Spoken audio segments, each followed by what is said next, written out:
Hello everybody, how's it going? I hope you're having a wonderful day so far. My name is Michael. I'm going to take a jump back into Python crash course, try yourself problem 3-4 guest list and 3-5 changing guest list. Alright, the following exercises are a bit more complex than those in chapter 2, but they'll give you an opportunity to use lists in all of the ways described. So in 3-4, we are tasked with creating a list of guests, either living or deceased, with at least 3 people, and then invite them using a print message, inviting them to dinner. So I'll first create a variable called people, where I will house a list, and we can create a list by using a bracket. Inside the list will be strings, right? These are going to be names of people. I'll represent them as string objects. I'm going to say my first one will be Gina, my second one will be Sky, and my third one will be Kitty. These are my girlfriend, my two pets. Now that we have 3 people in our list that we want to invite to dinner, let's go ahead and create a message and print that message to the screen inviting said person to dinner. We will create a print statement using the print function, and inside of the function, let's go ahead and create a string. We will create a message to print and say, hello person, can you make it to dinner?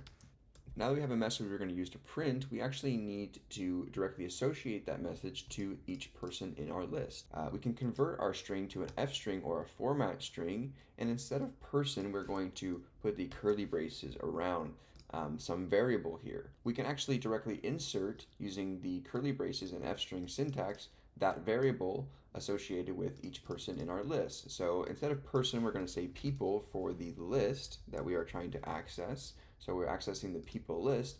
And what data point within the people list are we trying to insert into this F string? We know that lists start with a 0 index, so to access the first element, or quote string Gina in this list, we need to access people at bracket 0. This notation will take the list people at location index 0, which will be quote Gina, and insert it directly into this string.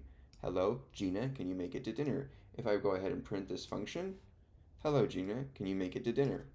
Let's go ahead and duplicate this twice down for the other people in our list and increase the index into the list by 1 for each time. So for to access Sky, or the second point in our list, we know that the list is 0 index, so the second point would be 1. And the third point in our list, Kitty, would be index value 2. It might seem confusing at first to view lists in a 0 index, but once you just practice with it and get a lot of familiarity with having 0 index lists, it becomes second nature to automatically assume that you're starting with a 0 index for the first data point. If we go ahead and clear our terminal and print all 3 of these functions, you can see we have a direct tailored message where we have directly inserted each one of our data points from our people list into our string, and we have a message, hello person, can you make it to dinner, tailored to each one of those people in our list. This has been 3-4. In 3-5, changing guest list, we are given news that one of our guests actually can't make it. We are first asked to use our program from exercise 3-4 of the previous exercise to print a call at the end of the program stating the name of the guest who can't make it. We need to then modify our list, replacing the name of the guest who can't make it with the name of the new person we are inviting, and then we print a second set of messages, one for each person who is still in the list. So I'll copy over my program from 3-4, where we invited Gina, Sky, and Kitty to dinner. We will first call a print function like the first bullet point says, and we will say that we will use the curly braces to actually insert a variable value into our string and say that Kitty, value number 3 in our list, cannot make it. People index 2, which will access 0, 1, 2, Kitty in our list, cannot make it to dinner. If we go ahead and print that, we will see that all of our original print statements stand, and we now have a new print statement saying Kitty cannot make it to dinner. We then need to replace Kitty with another person to invite to dinner. Because lists are mutable, meaning we can change and swap out values within the list, we can actually override values in the list by accessing that data point using that index value and overriding with a new value. Let's say people at index value 2 to access the Kitty point is equal to quote Joe. If we go ahead and just print people